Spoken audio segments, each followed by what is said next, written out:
Guys, so napanood nyo na nga, napanood na po natin yung part 1 na pinag-usapan ng ating napakabutihing mga nanunungkulan sa ating gobyerno na ang kanyang YouTube channel ay ang iparas kay paras. Kaya sa mga hindi pa po nakasubscribe sa kanila, 3 po sila magkakasama. Ang channel na ay iparas kay paras. Isa po siyang napaka bait at tapat naman nanunungkulan sa ating gobyerno noong mga panahon na siya po ay nasa gobyerno. Siya po ay talagang masasabi nating mabuting mga mamamayan na nanunungkulan sa ating pamahalaan. So, ito po papanoorin po natin ang part 2 kung ano po ang kanilang naging topic. So, guys, panoorin nyo po ang part 2 ng kanilang mga pinag-usapan para po malaman ninyo kung ano po ang nangyayari sa ating bansa. Salamat po. The institution, Mr. Chairman. Yes, we have to defend this institution. But what I am asking for, what were the overt acts which were uttered, which could be considered subverting or challenging the integrity of this House? Because the resolution is rather vague. It does not give us the proper background. So I'm asking this question not to question the resolution, but to give it some anchorage. Well, I hate to say this, Mr. Chairman, but when I heard the word rotten, of course, I felt bad regarding Mr. Chairman. I also would feel bad hearing that accusation that the House is rotten. But may we know who uttered that statement? Was it a comic or a leader or previous leader of this country? Well, I think, Mr. Chairman, the gentleman from Albay knew who is that. Why is the name of that accuser so sacrosanct that we cannot mention it before this body? Mr. Chairman, can I ask SDS for Gonzales. 1 minute suspension? Meeting is suspended. Meeting is resumed. Representative Gonzales, SDS Gonzales. Mr. Chairman, I will answer the question of Congressman of Albay, Congressman Edge Lagman. But before I will answer your question, Mr. President of the PDP party, are you here? Mr. President, Congressman Alvarez, the one who uttered that word is our chairman from PDP Laban. Before I will answer, I will resign now as member and officer of PDP Laban. The former President Rodrigo Roa Duterte, the one who said that, Mr. Chairman. Thank you, Mr. Chairman. Well, he has said so many derisive utterances before, and he must answer for all of this, and I fully support this resolution, Mr. Chairman. Okay. And that statement is also an accusation of the leadership of Speaker Martin Romualdez. And for that reason, I truly support this resolution. Thank you, Mr. Speaker. Thank you, Senior Deputy Speaker, for your candid answers. Magaling talaga itong mga kaliwa na manggatong eh. Ha? Tinititilit niya si Gonzales na medyo mababaw ang pag-iisip. Ha? Inaano niya, siniset up niya ginagatungan para talagang may drama na i-reveal yung pangalan ni President Rodrigo Duterte. I don't know kung bakit nagawa ni Dong Gonzales yan. Is it for love of money, Dong? Kasi kinupkup ka ng PDP Laban eh. Kayong dalawa ni Johnny Pimentel, kinupkup kayo ng gusto nung panahon ni Duterte. You were choice congressmen. Oh. Walang ginawang masama sa iyo si Duterte. Why? Ano ba naman ako? Naging member din ako ng Congress, but I admit the fact that may mga rotten things na talaga nangyari sa Congress. Panahon ni Jody Venecia. Yung Janet Lim Napoles na PIDA. Ang daming mga nadala sa ombudsman for their excessive graft and corruption. What do you call that? It's nothing new. I mean, kung talagang may integrity tayo, umiiwas tayo dyan sa mga graft and corruption. Itong si Dong Saludo, Dong Gonzales, masyadong malinis. Ayaw ba niya matawag ng Latin na member ng Latin institution? Anong tingin mo dyan? So, binabanggit niya, parang yung integridad at yung karangalan, honor na mga kongresista, sinisira raw, di umano, sa mga naging pero ang tanong kasi dyan, ikaw ba rin ba? Feeling mo ba malinis ka? Malinis ka rin ba? Bakit masyado kang guilty conscience? Ano yung sinasabi mong Pero yung nagsasabi na nasasaktan siya na dahil sa sinisiraan ang House of Representatives, may kaso yan eh. Merong kaso yan na kasong katibalian na mahigit sa 600 million pesos na kaso sa kanyang distrito. Dahil sa ang yun nasabi, mukhang napunta sa pamilya yung kontrata. So, siya mismo lawmaker faces graft case for 612 million worth of projects. Basahin natin yan. Mas Mariusip. Yun nagsasabi na sila sinisira. Ito, basahin natin. Masyado siyang ayan halagang Pampanga lawmaker faces graft case for 612 million pesos na halaga ng proyekto. Ayan. Ito a construction company listed as owned by the immediate family of Pampanga Representative and Senior Deputy Speaker Aurelio Dong Gonzales Jr. has bagged 3 multi-million peso government flood control projects, prompting a village official to file a complaint in the office of the Ombudsman.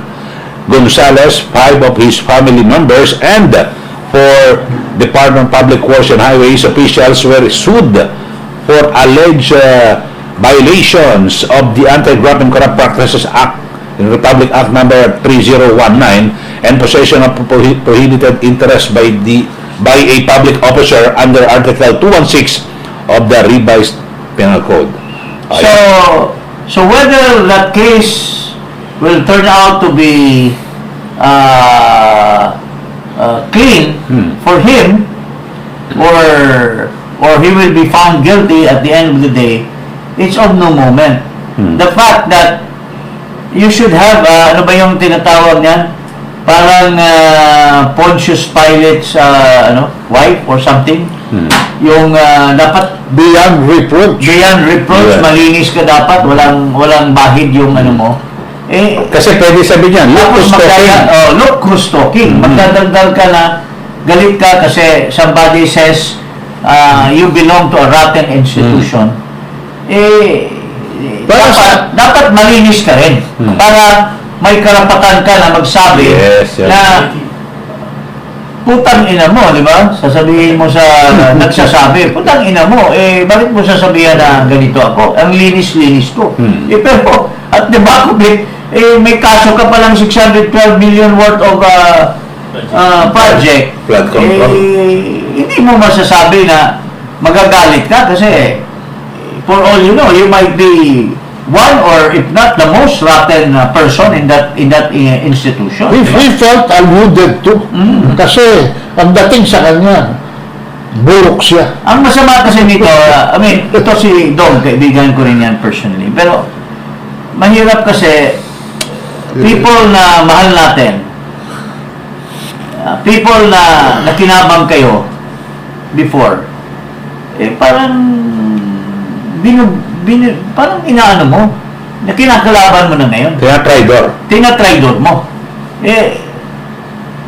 Nakinabang ka na gusto sa Pilipilaban during the term of President Duterte. At nakinabang ka rin kay GMA. Nung panahon ni GMA, sama ka ng sama sa mga travels niya. Kuha ka ng kuha ng mga malalaking projects sa panahon ni GMA. And yet, nagawa mo na nung tinanggal si GMA na senior deputy speaker, natanggap mo sa loob mo na ikaw ang papalit. Parang nawalan ka ng delikadesa, pare. Kung ako ang nakinabang doon sa babae na yan for so long, I would have out of delikadesa doon sa speaker, huwag na po akong papalit dyan kasi Malaki utang na loob ko dyan. Malaki utang na loob ko dyan kay Ma'am GMA. Pero, wala kang delikadesa. Tinanggap mo yung pwesto na sinipa si Ginang Macapagal-Arroyo. I mean, At siya ay pinalit. oo.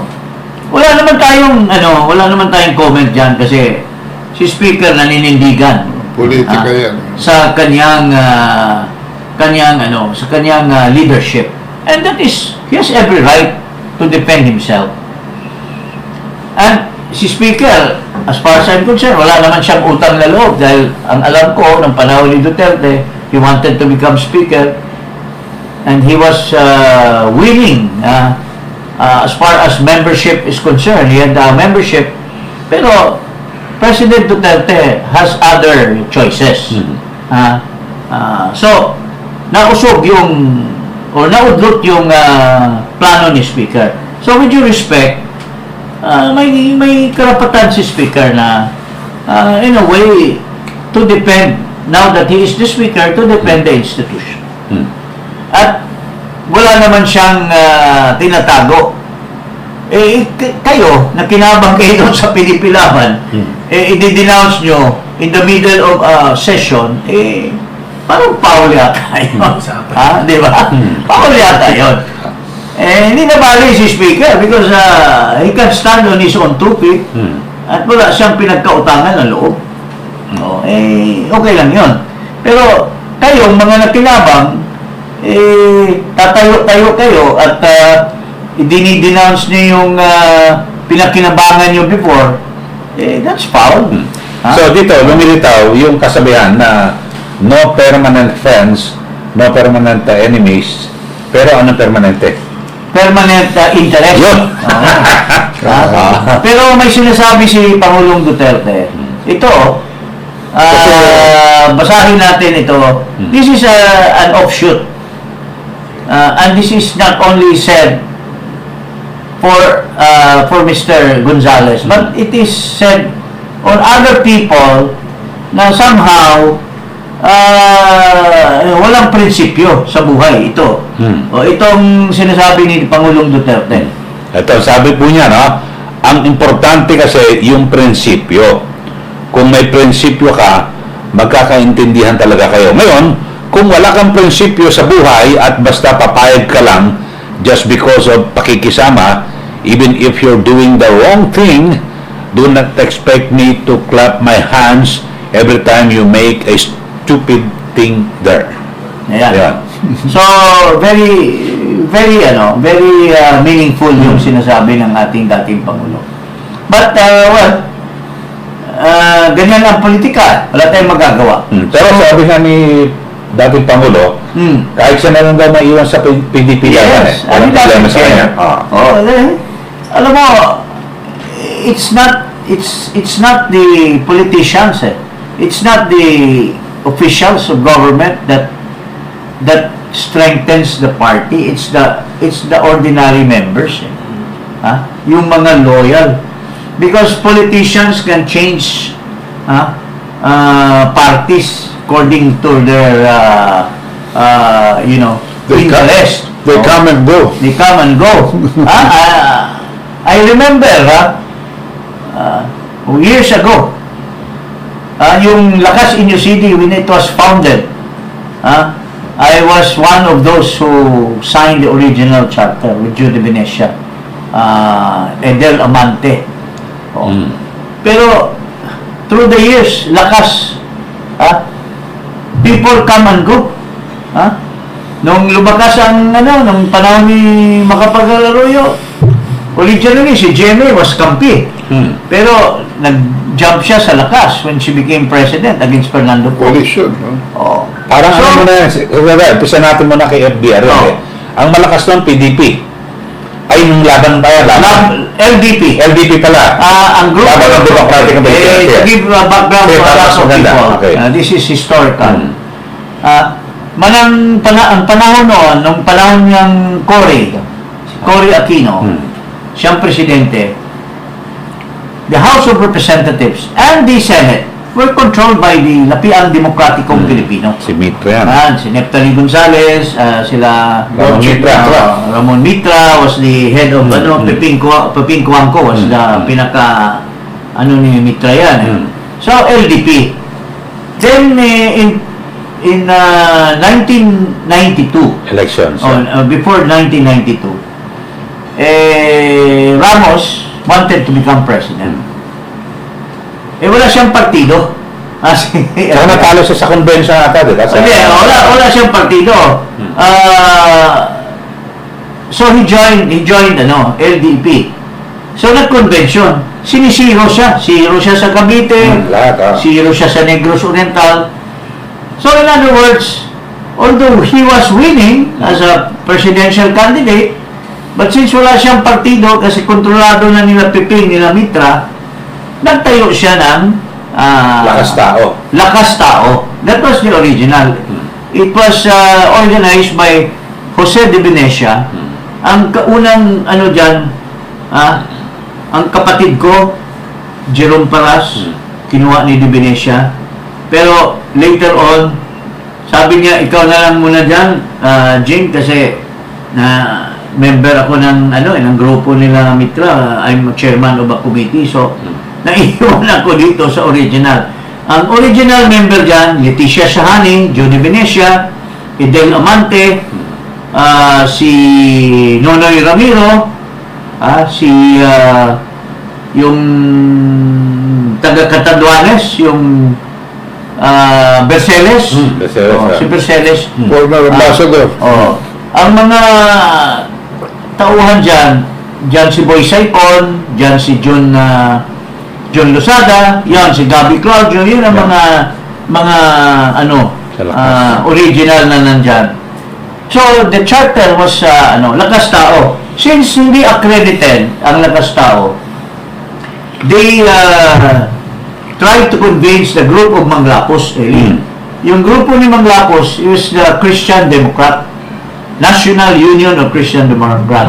So nung papunta na sa eleksyon, nagkaroon ng alliance. Kaya naging Lakas NUCD. Tapos, that was the, at that time, maski nandoon lahat na politiko, this is exactly what President Duterte said.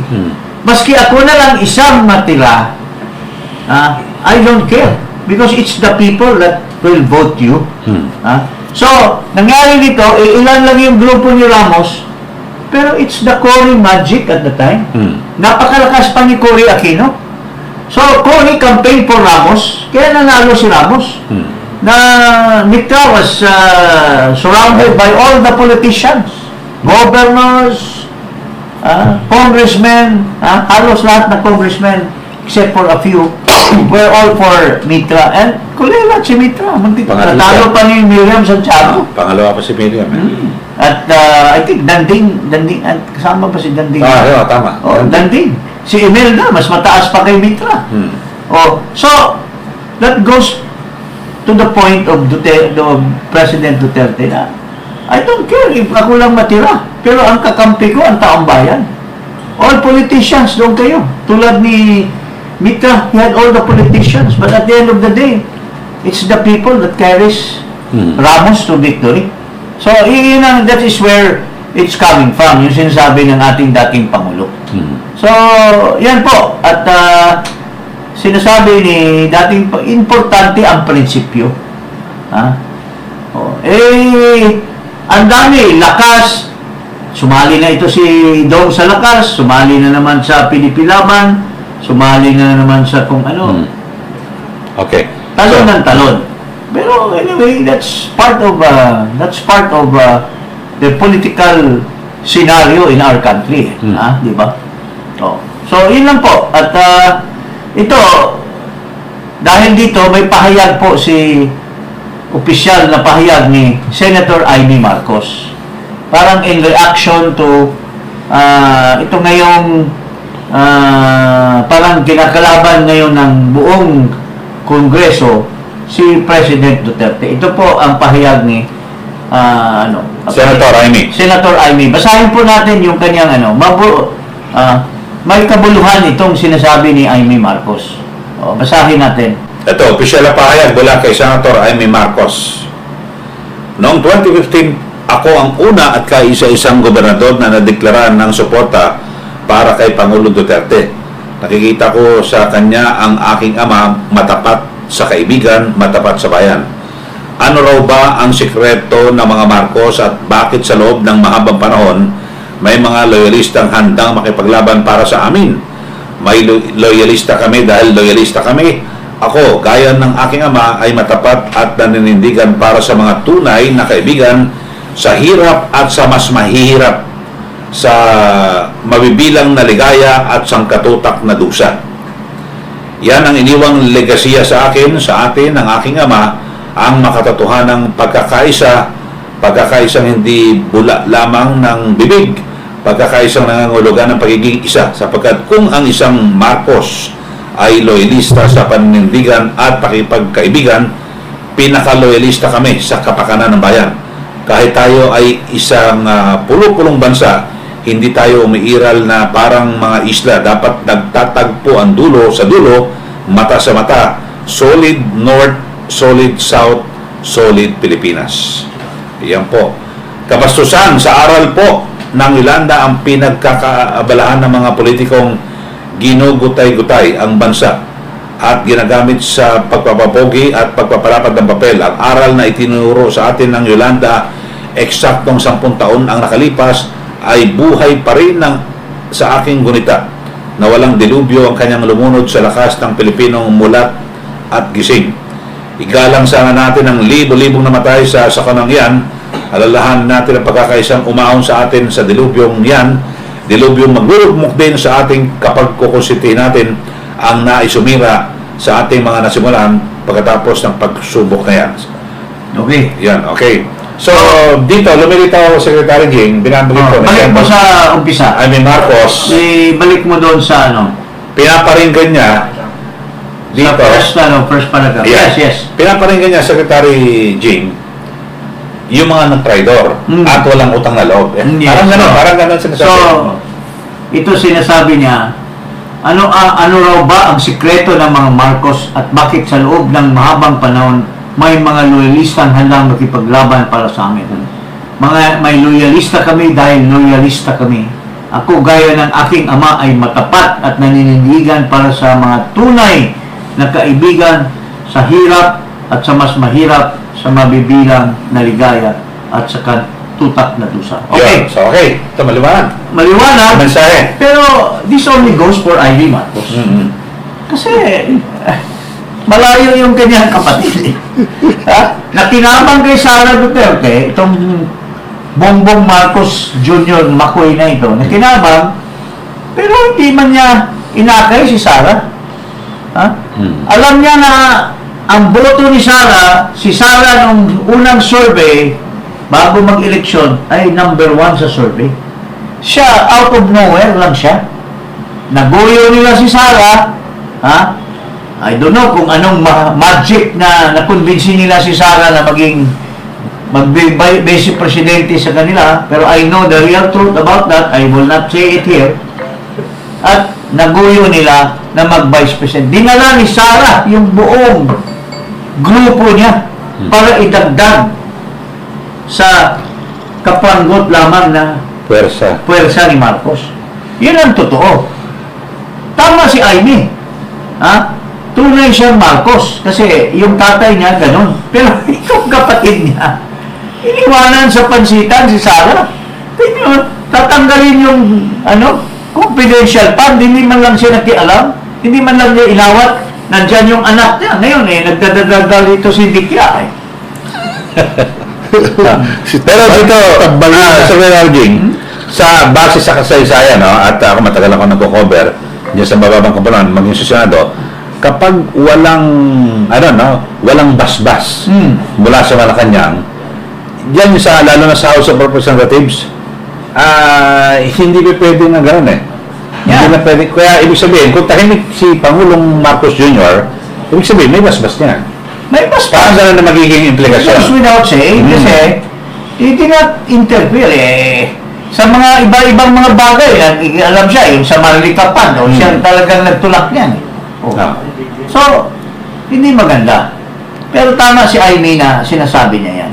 So, yun po ang istorya dyan na nangyari dyan sa Kongreso. So, well, hindi pa ito tapos, Eli. This will thrive. This will... tinanong nga ako kanina sa isang interview, sa isang radio station. Sabi nila, anong masasabi ko daw sinasabi daw ngayon itong mga Empanada Brothers, they call them. Ensaymada Brothers, na si Duterte daw ang may pakana nitong destabilization. Siyempre, sinabi ko lang naman mga kababayan, na with or without Duterte, ang taong bayan, sila na mismo ang destabilize, ang magpapakita ng kanilang sentimiento. Una muna, ang armed forces. Inamin ni Bronner na there's a destabilization. Meron. O binawi niya, pero the truth will prevail. O bakit may destabilization? Ang daming kabulastugan na ginagawa si Marcos. Ang mga sundalo, hindi naman opisyal lahat yan na may kakayanan Kadamihan ng sundalo, para lang rin yan mga lower middle class na hand to mouth yung kanilang sweldo. Rank and file. The multitude of soldiers are just like any other ordinary people na sumisweldo lang ng minimum. At napipil nila yung hirap ng buhay. So, anong sinasabi? Siyempre, yung mga generals dati, siyempre, nakakausap din nila yung mga sundalo nila, sir, hirap na hirap kami. Ito pa sir, yung namin, pension fund, pinakialaman pa nitong bata-bata ni Marcos, ito si Jokno. Pa kami, iniinsulto pa tayo na pag umabot daw tayo ng 90 years old, ridiculous daw tayo na makaabot ng ganong ng edad. So, siyempre, magagalit yan. So, sabi ko, in fact, President Duterte has even said na hindi pa right. Kasi sabi niya, ang punot dulo lahat ng complaint ng taong bayan, yung destabilization, ay there will be a grand corruption. Hindi pa tayo umabot dyan. In other words, kaya niya hinikayat na bulat-lat yung mga ginastos ng bawat isang politiko, isang opisyal, para makita ng taong bayan at doon siguro mapipil ng taong bayan kung saan napunta at saan nilustay ang pera.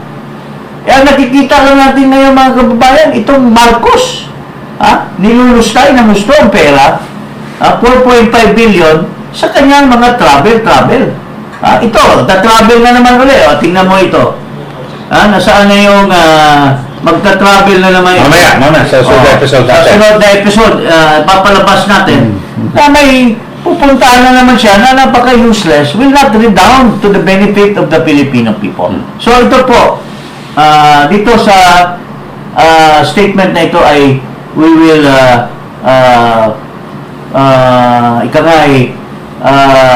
abangan ang sunod na kabanata. Okay. So yan po muli, no? Maraming salamat po sa inyo lahat.